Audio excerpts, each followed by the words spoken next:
नमस्कार, लोकसभा टीवी में आपका स्वागत है। मैं हूं प्रियंका। खबरों में आगे बढ़ेंगे, मगर उससे पहले सुर्खियों पर एक नजर।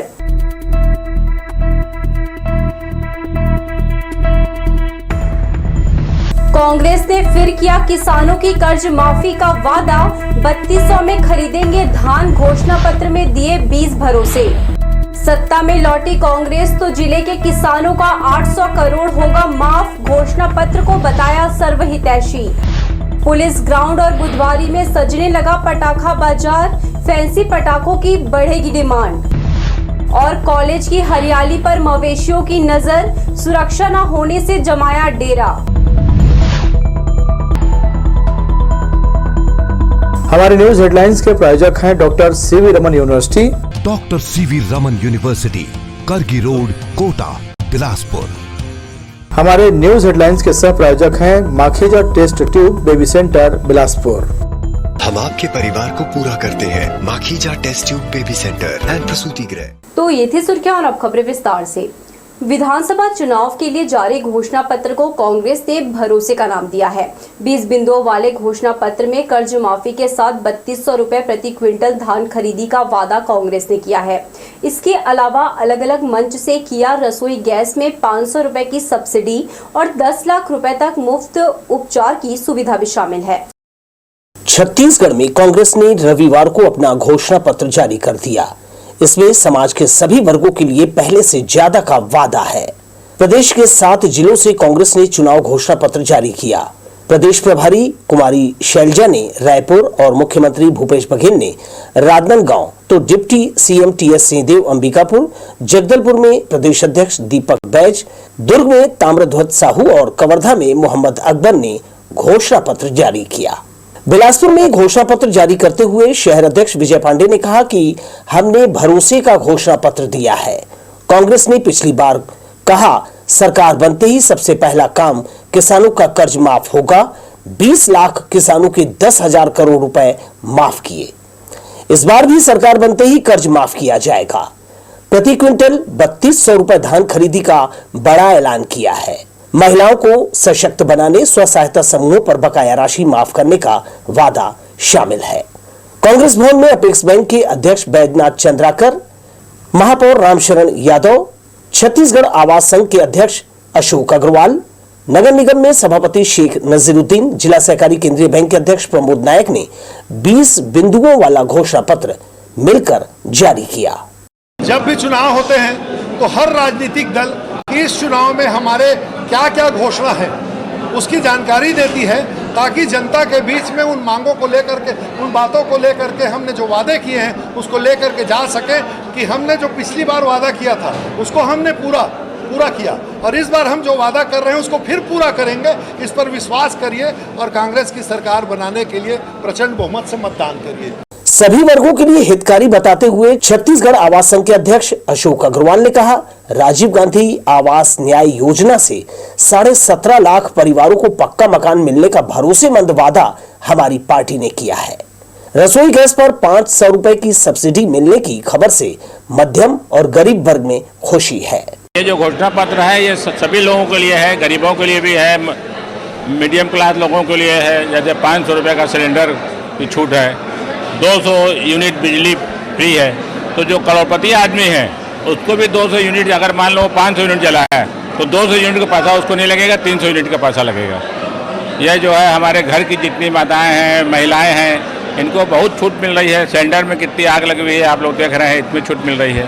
तो यह घोषणा पत्र जिस तरह पूर्व में भूपेश बघेल जी के द्वारा घोषणा पत्र जारी किया गया था और उसका पूरा इम्प्लीमेंट हुआ है, उसी तरह अभी जो इस वर्ष जो चुनाव हो रहे हैं इसका जो घोषणा पत्र जारी हुआ है इसे भी 5 साल में पूरा कर दिया जाएगा।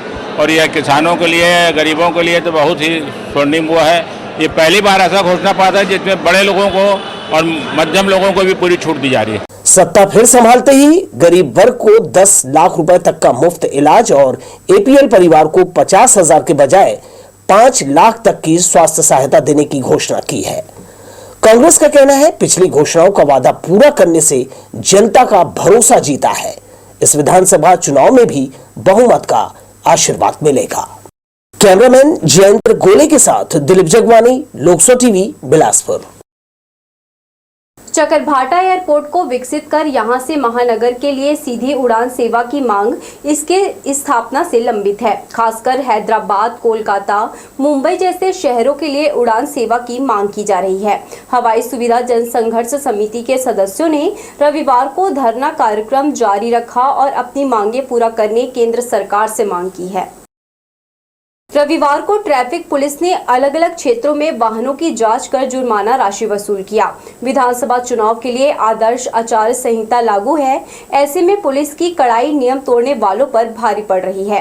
नेहरू चौक, अग्रसेन चौक, मंगला चौक, गांधी चौक, गुरु नानक चौक, पुराना बस स्टैंड, महामाया चौक में अधिकारियों की मौजूदगी में वाहनों की जाँच की गयी। पुलिस की टीम ने 3 सवारी बिना नंबर के वाहनों, मॉडिफाइड साइलेंसर वाले वाहन चालकों पर कार्रवाई की। विधानसभा चुनाव के दौरान आपत्तिजनक सामग्री का परिवहन रोकने 4 पहिया वाहनों की विशेष रूप से जांच की गई। जांच के दौरान यातायात पुलिस ने कई ऐसे वाहन चालकों को पकड़ा जिन्होंने अपने वाहन में पदनाम का इस्तेमाल किया था। बुलेट में मॉडिफाइड साइलेंसर, बड़ी गाड़ियों में प्रेशर हार्न या बाइक में प्रेशर हार्न और आचार संहिता में जो नेम पदनाम पट्टिका वगैरह लगा के चल रहे हैं उनको हम निकाल रहे हैं। प्रतिदिन कार्रवाई जारी है और फाइन काट रहे हैं। इस वर्ष जिले के किसानों को 885 करोड़ रुपए का कृषि ऋण दिया गया है। विधानसभा चुनाव के लिए कांग्रेस के घोषणा पत्र में ऋण माफी की फिर घोषणा की है, जिससे जिले के 1 लाख से अधिक कृषकों को इसका फायदा मिलने का दावा किया है।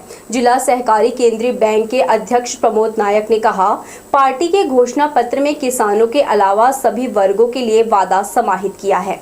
बिलासपुर जिला सहकारी बैंक में इस साल 885 करोड़ रुपए का कर्जा किसानों को जो लिया गया है, जो अल्पकालीन ऋण है, जो अभी माफ होगा। एक बहुत ही घोषणा पत्र जो है बहुत ही सर्वहारा को ध्यान में रखकर किया गया है। इसे निश्चित रूप से जो हमारे आत्मानंद स्कूल, जो हमारे 500 रुपये के सिलेंडर की जो बात हुई है, तो ये एक बहुत ही महत्वपूर्ण घोषणा पत्र है और आने वाले समय में जो 75 पार का जो नारा है वो साकार होते दिख रहा है। विधानसभा चुनाव का असर रेलवे परिक्षेत्र में भी देखने को मिल रहा है। यहाँ ऑटो स्टैंड में चुनाव के पूर्व वाहनों की लंबी कतारें नजर आती थी, मगर अब नाम मात्र के ऑटो यहाँ दिखाई पड़ रही हैं। दरअसल कई ऑटो चुनाव प्रचार में हैं। साथ ही कई जगह पर चुनावी सरगर्मियां तेज होते ही यहाँ से लोग आवागमन कर रहे हैं। हमेशा स्टेशन परिक्षेत्र के बाहर लगने वाला मजमा भी काफी कम हो गया है। चारों ओर चुनाव की सरगर्मी बढ़ी हुई है। हर तरफ चुनावी माहौल देखने को मिल रहा है। इंटर कॉलेज सेक्टर क्रिकेट प्रतियोगिता के दूसरे दिन रविवार को अग्रसेन महाविद्यालय बिल्हा ने शासकीय महाविद्यालय कोतरी को हराकर अपना पहला मैच जीता। दूसरा मैच शासकीय विज्ञान महाविद्यालय बिलासपुर ने जीता। इस मैच में शासकीय महाविद्यालय लोरमी को हार का सामना करना पड़ा। दूसरे दिन का अंतिम मुकाबला शासकीय महाविद्यालय रतनपुर और सकरी कॉलेज के बीच हुआ, जिसमें सकरी ने यह मैच एक तरफा जीत लिया। दीपावली के मौके पर शहर के पुलिस मैदान रेलवे के बुधवारी बाजार में पटाखा बाजार सजेगा, जहां से हर साल बड़े पैमाने पर पटाखा बिक्री किया जाता है। पुलिस ग्राउंड बुधवारी बाजार के अलावा शहर के कई स्थानों में फुटकर दुकानें लगेंगी। प्रमुख दोनों बाजार में तैयारियां की जा रही है। जमीन से लेकर आसमान तक चमक बिखेरने वाले सभी तरह के पटाखे की डिमांड रहेगी। रेलवे सुरक्षा बल और रेलवे पुलिस ने विधानसभा चुनाव और दीपावली को ध्यान में रखते हुए रेलवे परिक्षेत्र में चौकसी बढ़ा दी है। रेल लाइन, ट्रेन और यात्रियों की सुरक्षा पर पुलिस विशेष निगरानी रख रही है। यात्रियों को सुरक्षित यात्रा को लेकर आरपीएफ और रेल पुलिस ने संयुक्त रूप से जांच अभियान चलाया। जोनल स्टेशन और आसपास के छोटे स्टेशनों में भी बल की तैनाती की गई है। रेलवे ट्रैक, विभिन्न ट्रेनों और यात्रियों की हिफाजत को लेकर पुलिस अलर्ट मोड पर है। बढ़ेंगे हम खबरों की ओर, मगर इससे पहले सुर्खियों पर एक नजर।